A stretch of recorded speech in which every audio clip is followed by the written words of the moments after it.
everyone and welcome back to Practitia Legal. I am Advocate Raj Verma and आज हम discuss करने वाले हैं हमारे आर्बिट्रेशन सीरीज के 4th एपिसोड को, जहां हम देखेंगे about conduct of arbitral proceedings, जो कि डील हुआ है आर्बिट्रेशन एंड कंसीलिएशन एक्ट के चैप्टर 5 में एंड जो स्पैन करता है फ्रॉम सेक्शंस 18 टू 27। हमने अपने पहले एपिसोड में देखा था कि एडीआर मैकेनिज्म क्या होता है, फिर हमने बेसिक्स पढ़े आर्बिट्रेशन के एंड आर्बिट्रेशन एग्रीमेंट के, जहां हमें समझ आया कि आर्बिट्रेशन होने के लिए जरूरी है आर्बिट्रेशन एग्रीमेंट का होना। आगे हम ये देखते हैं कि जब भी कोई डिस्प्यूट अकर होती है एंड पार्टीज के बीच में आर्बिट्रेशन एग्रीमेंट होता है, तो पार्टीज जो है वो आर्बिट्रेशन के लिए जा सकती हैं। तो जो सबसे पहला स्टेप होता है वो होता है कॉम्पोजिशन ऑफ आर्बिट्रल ट्रिब्यूनल, कि आपका आर्बिट्रल ट्रिब्यूनल में आर्बिट्रेटर्स अपॉइंट कैसे होंगे, आपका आर्बिट्रल ट्रिब्यूनल बनेगा कैसे। तो ये हम ऑलरेडी अपने एपिसोड 3 में डील कर चुके हैं। ये स्पैन करता है सेक्शंस 10 से लेके 15 तक। आज हम डील करने वाले हैं उस प्रोसेस के सेकंड स्टेप से, कि अगर आपका आर्बिट्रल ट्रिब्यूनल अपॉइंट तो हो गया है तो उसकी प्रोसीडिंग्स कैसे होंगी। यही आज इस एपिसोड में हम लोग डील करने वाले हैं, जो कि है कंडक्ट ऑफ आर्बिट्रल प्रोसीडिंग्स, कि आर्बिट्रेशन की प्रोसीडिंग्स कैसे कंडक्ट होती हैं। ये दिया गया है सेक्शन 18 से लेके 27 में। Now again this is going to be a very lengthy and very detailed video, so हम इसे 2 पार्ट्स में डील करने वाले हैं। पहले पार्ट में हम डील करेंगे सेक्शन 18 से लेके 23 तक एंड सेकंड पार्ट में हम डील करने वाले हैं सेक्शन 24 से लेके 27 तक। तो चलिए शुरू करते हैं। नाउ सबसे पहले हमने जब आर्बिट्रेशन एग्रीमेंट के बारे में पढ़ा था, तो हमने पढ़ा था कि इसका कोई स्पेसिफिक फॉर्म नहीं होता है स्टिल, लेकिन कुछ चीजें ऐसी होती हैं जिनका होना एसेंशियल है, जिनके होने से आर्बिट्रेशन एग्रीमेंट में काफी ज्यादा फर्क पड़ जाता है। तो वो कुछ चीजें हमने प्रीवियस वीडियो में भी डिस्कस की थी। नाउ जब हम बात कर रहे थे अपने प्रीवियस वीडियो की, हमने ऑलरेडी कुछ चीजें इनमें से डिस्कस कर चुकी हैं। हमने अपने प्रीवियस वीडियो में डिस्कस कर चुके हैं आर्बिट्रेशन इंस्टीट्यूशन के बारे में and composition of arbitral tribunal के बारे में। इस वीडियो में हम बाकी बची तीनों एसेंशियल्स के साथ डील करने वाले हैं, that is seat and venue, substantive loss and language of arbitration. तो अब हम देखते हैं कि 18 से लेकर 23 सेक्शंस में क्या क्या चीजें कंटेन्ड है। नाउ तो हम डील करने वाले हैं सेक्शन 18 से लेकर 23 तक इस पर्टिकुलर वीडियो में। तो आइए देखते हैं कि इन सारे सेक्शंस में है क्या। तो सबसे पहले सेक्शन 18 कंटेन करता है कि there has to be an equal treatment of the parties, यानी कि जो पार्टीज आर्बिट्रेशन में पार्टिसिपेट कर रही हैं उन दोनों को इक्वली ट्रीट किया जाएगा आर्बिट्रल ट्रिब्यूनल के द्वारा। सेकेंडली वी हैव सेक्शन 19 जो डिटरमाइन करता है कि आपके आर्बिट्रेशन के रूल्स क्या होंगे, आर्बिट्रेशन की जो प्रोसीजर होगी उसके रूल्स क्या होंगे। सेक्शन 20 बताता है कि प्लेस ऑफ आर्बिट्रेशन क्या होगी।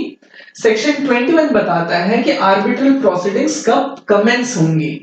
सेक्शन 22 बताता है लैंग्वेज क्या होगा आपके आर्बिट्रेशन का।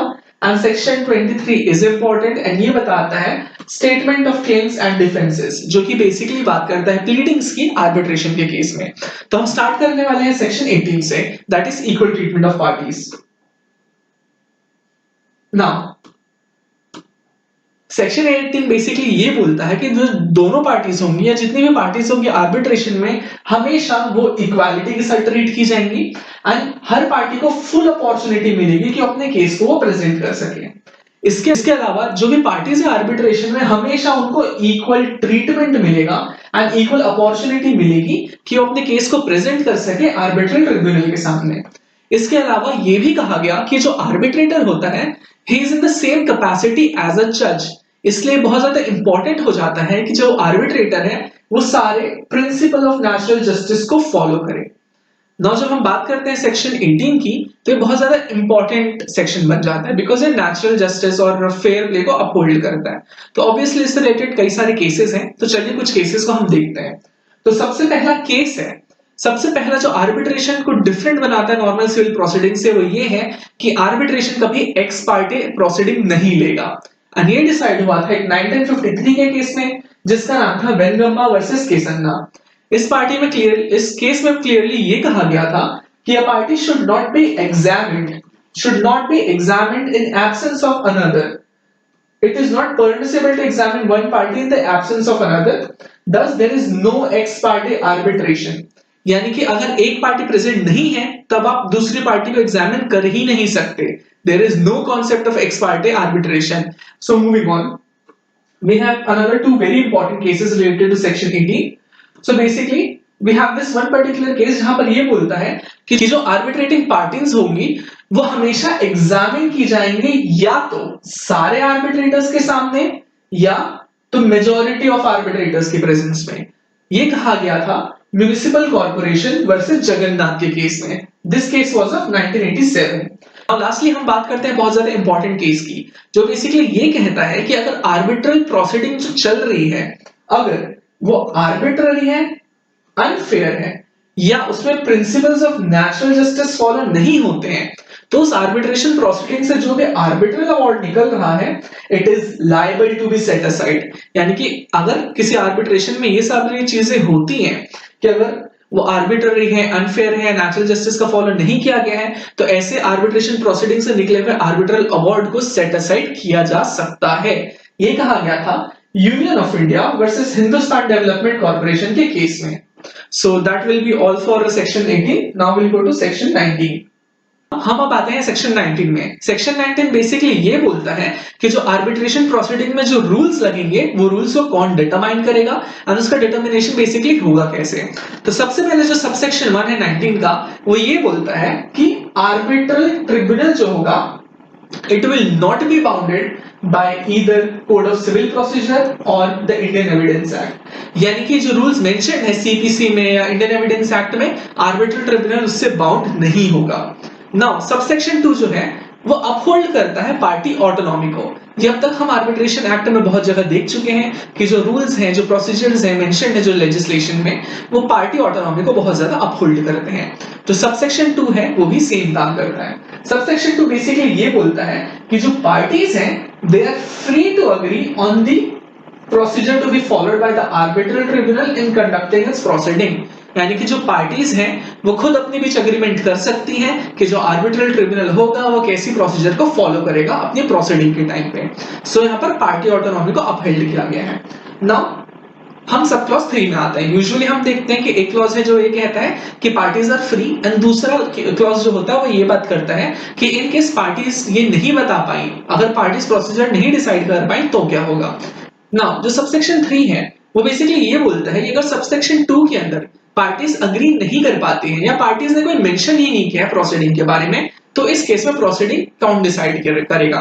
तो इसमें ये लिखा गया है कि जो आर्बिट्रल ट्रिब्यूनल होगा वो प्रोसीडिंग कंडक्ट कर लेगा अपने हिसाब से, जो कि उसको अप्रोप्रिएट लगती है। हम आते हैं सबसेक्शन 4 में। सबसेक्शन 4 बेसिकली ये बोलता है कि जो उसको पावर ग्रांट की गई है सबसेक्शन 3 के अंदर कि वो खुद की प्रोसीडिंग को डिटरमाइन कर सकता है।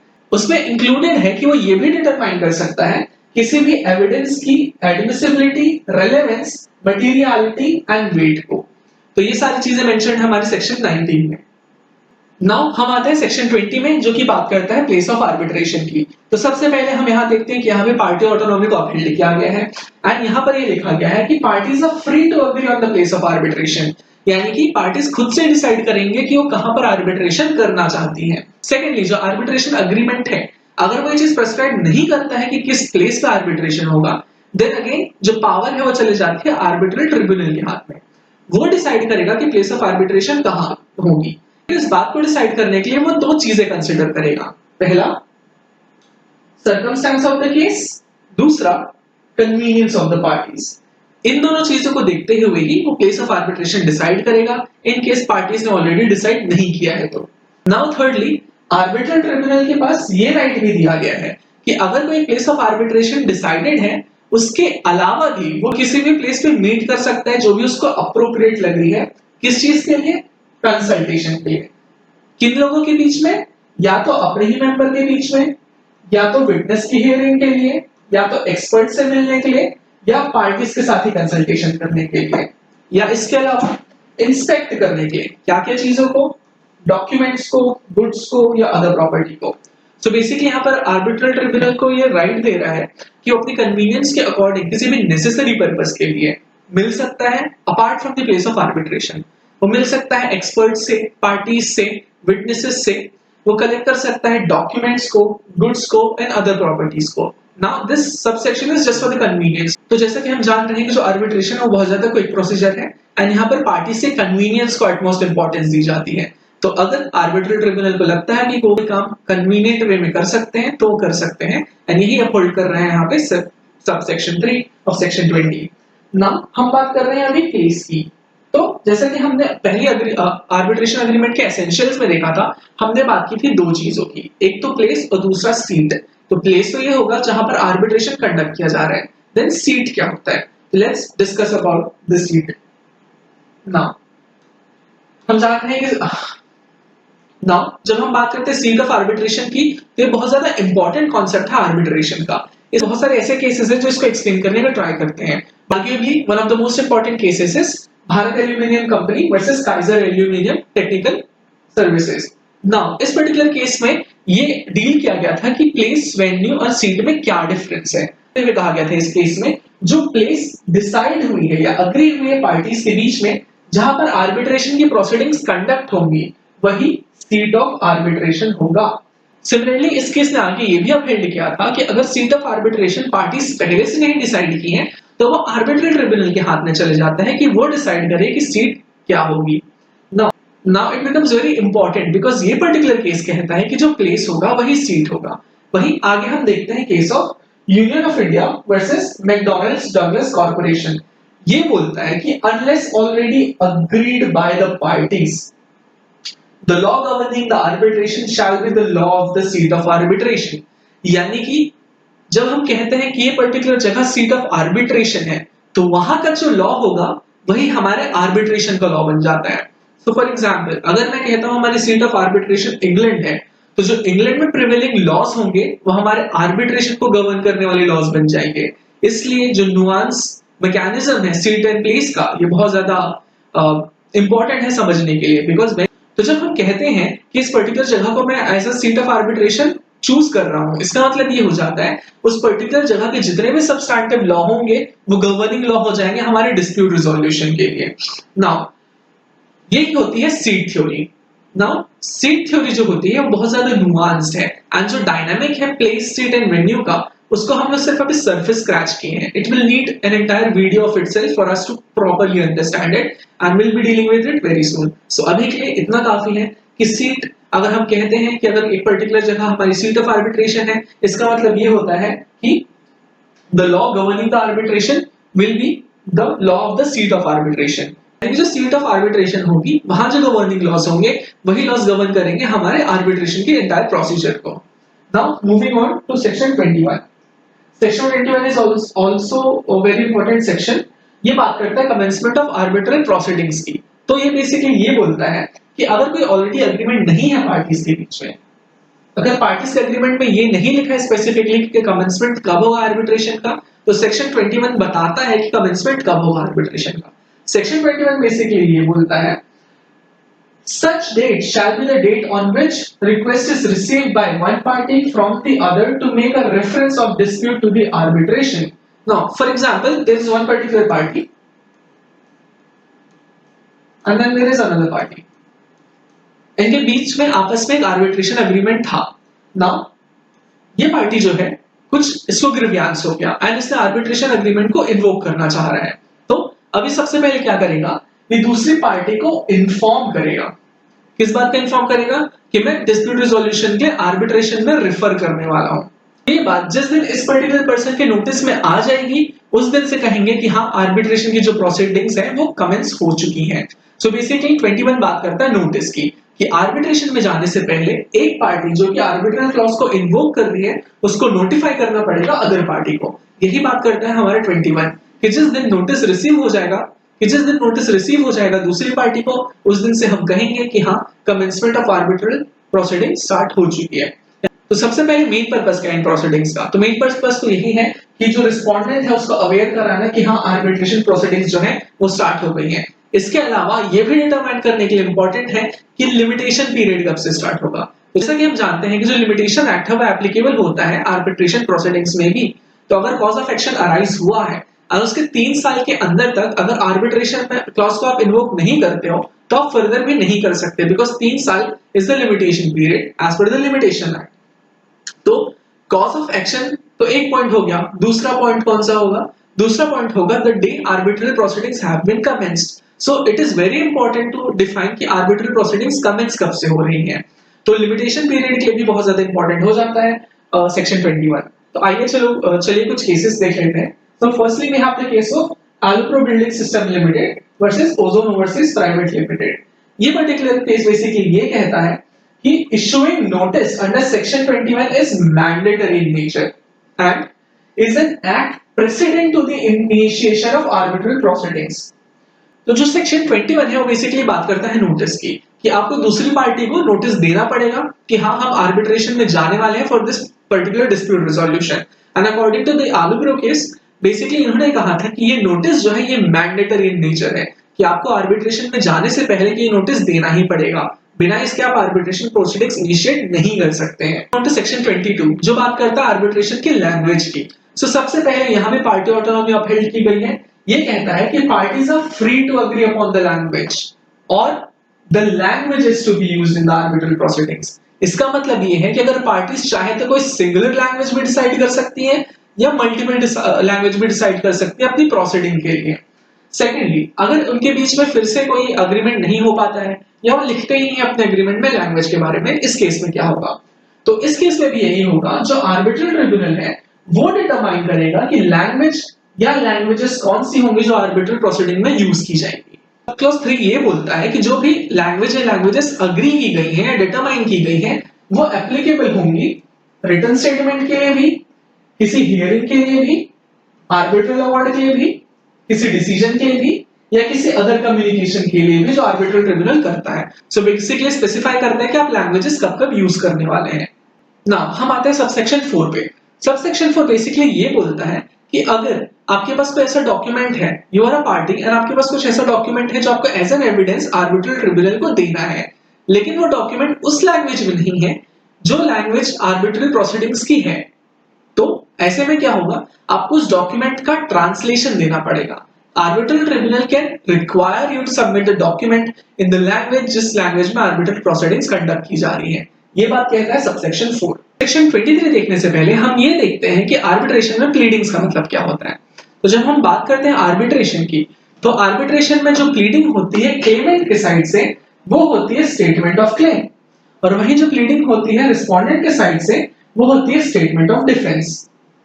नाउ इसमें ये होता है कि जो स्टेटमेंट ऑफ क्लेम होता है वो क्लेमेंट देता है रिस्पोंडेंट को कि these are all my claims, and now जब रिस्पोंडेंट को स्टेटमेंट ऑफ क्लेम मिल जाता है जिसमें लिखा हुआ रहता है कि क्लेमेंट की ये सारे क्लेम्स हैं, तो उन सारे क्लेम्स को पॉइंट वाइज अपना डिफेंस देता है रिस्पोंडेंट कि why he is denying all this claims. Now इसके आगे हम एक बात पर्टिकुलरली देखते हैं कि अगर आर्बिट्रेशन की बात करें, अगर क्लेमेंट अपना स्टेटमेंट ऑफ क्लेम टाइप में सबमिट करने से फेल हो जाता है, तो जो आर्बिट्रल ट्रिब्यूनल है उसके पास ये पावर ग्रांटेड है कि वो प्रोसीडिंग्स को ही टर्मिनेट कर सकता है।